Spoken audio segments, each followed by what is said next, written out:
Hi, my name's Phil. I like talking about politics, and in this video I'd like to discuss the latest scandal detailing how our government is a serious threat to national security, as it's revealed that Russia hacked into Liz Truss's communications, posing a clear blackmail risk, and those charged with the security of our nation suppressed it in order to let Liz Truss become Prime Minister. But first, if you'd like to be notified of daily news and politics, please subscribe to the channel and click the bell notification icon. Well now, so when I'm planning my schedule, I'm always a little mindful that something big in either the Sunday morning interviews or the Sunday papers could break.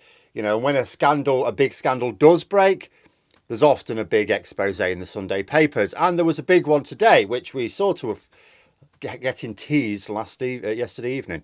So in terms of the headline news, before I get onto what I think are the key implications, Russian agents are believed to have hacked Liz Truss's phone while she was Foreign Secretary. They were able to steal a year's worth of messages, which included her slagging off the then Prime Minister Boris Johnson, but also top secret conversations regarding Ukraine. The breach appears to be so serious that the phone is now locked in a safe in a secure location, according to the expose in the Mail on Sunday. When the breach was discovered, both the then Prime Minister Boris Johnson and Cabinet Secretary Simon Case suppressed the information. There was a complete news blackout, is what they say. The reported reason for this was to avoid derailing Liz Truss's leadership campaign. Now, there are loads of things to unpack here. The first of them is the suppression of the story by Boris Johnson and Simon Case. Simon Case first, because this is the most clear-cut and remains a serious issue. He's the head of the civil service, really, and he's not supposed to indulge in politics. His first duty is to the country. He failed to do his duty, knowing full well that it would likely mean the next Prime Minister would be severely compromised by an unfriendly foreign power. This is not the first time Case has put the political interests of the party ahead of the country. But it should be the last. His position is completely untenable, really should not be able to remain in post, frankly, beyond today. In fact, you do wonder why the story has suddenly come out now. Obviously, it wouldn't be leaked by Johnson, Truss or Case. It's very damaging for all three. I find it interesting that it comes out as Rishi Sunak becomes Prime Minister. You may imagine that Sunak himself allowed the story to get out, but then who tipped him off? It was discovered this summer. Apparently, the breach was discovered this summer, according to the report, during the leadership contest. So Sunak had already resigned from the government then. He wasn't a member of the government at the time, so he wouldn't have known.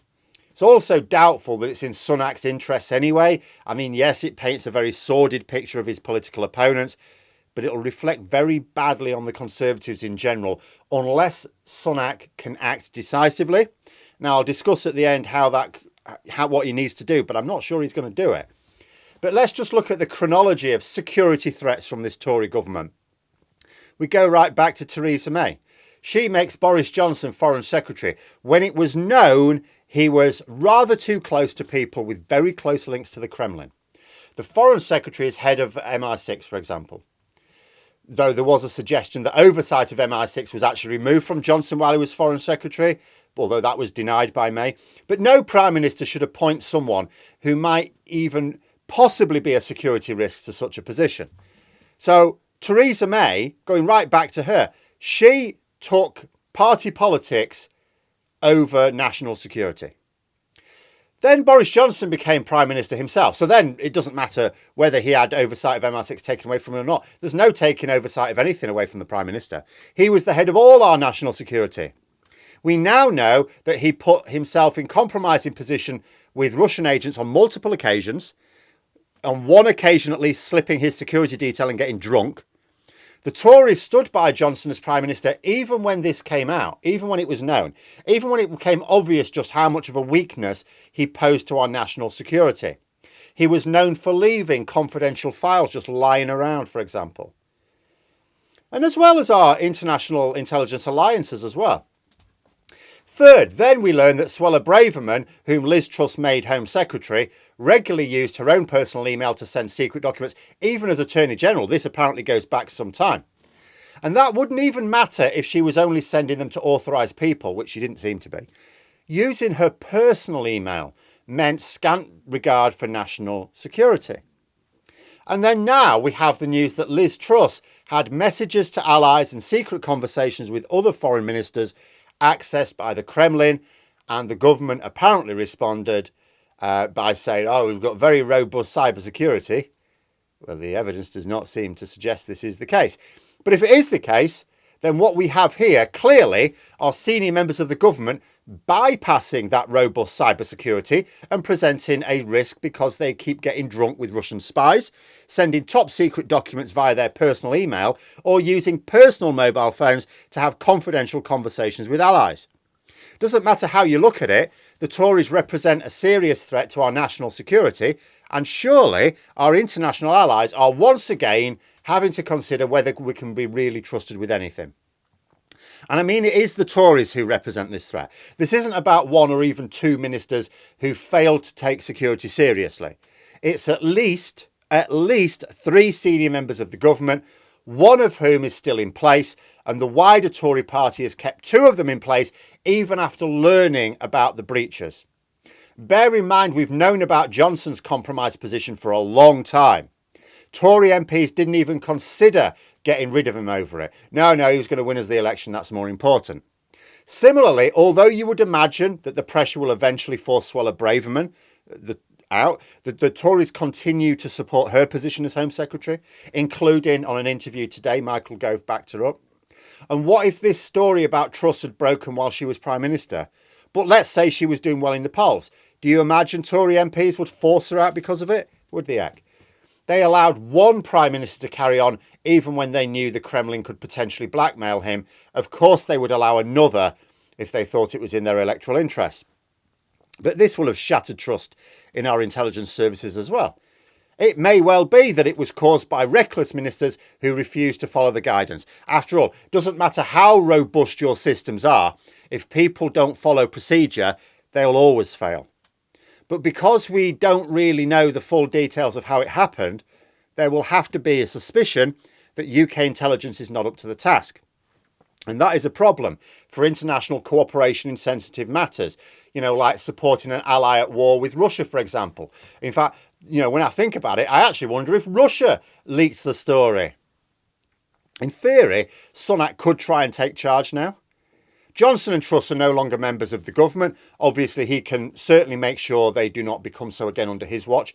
But if he wants to claim to be taking national and international security seriously, he will need to do three things. First, and the easiest for him to do, he'll have to dismiss Simon Case, the Cabinet Secretary. Untenable position now. Second, he'll need to remove Braverman from her current role at least.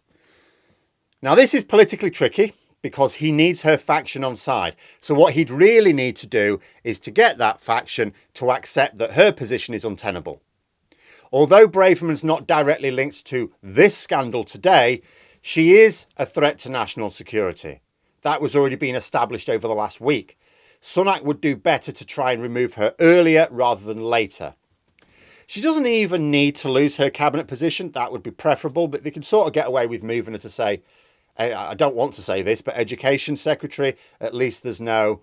But she can't hold a position that involves oversight over security services or confidential briefings with international allies. And third, he would have to order an investigation into the security breaches to make sure they don't happen again.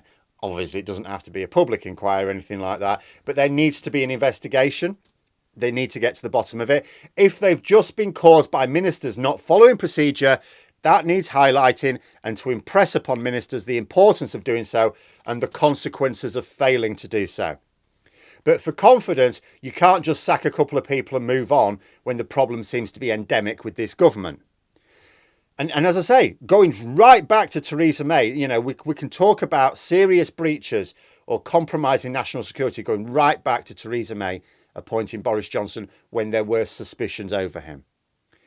But if Sunak doesn't take action, he may actually be making the same mistake Truss did. See, Liz Truss made her big mistake in she had the potential for a 6-week honeymoon period when she became Prime Minister, because there was a couple of weeks in Parliament, then the conference season, 6 weeks where she didn't have to do anything controversial. And she blew it all with her ill-advised and quite unnecessary mini-budget statement. Sunak can have a honeymoon period all the way until the budget announcement on November the 17th if he wants. But If he doesn't act on this, all he does is give the opposition some incredibly easy lines of attack. I saw a poll that inexplicably had Sunak as considered better on national security than Starmer. Little bit odd, as Starmer has literally worked as part of our national security network before becoming an MP. But regardless, doesn't matter. I do not think people will continue with that view if, that Sunak is a safe pair of hands if he allows Starmer loose on him over these matters. But there we are. Those are my thoughts. Let me know yours in the comments below. Hope you found the video interesting. If you did, please click the like button. If you'd like to support the channel further, the join button for memberships. And until next time, I'll see you later.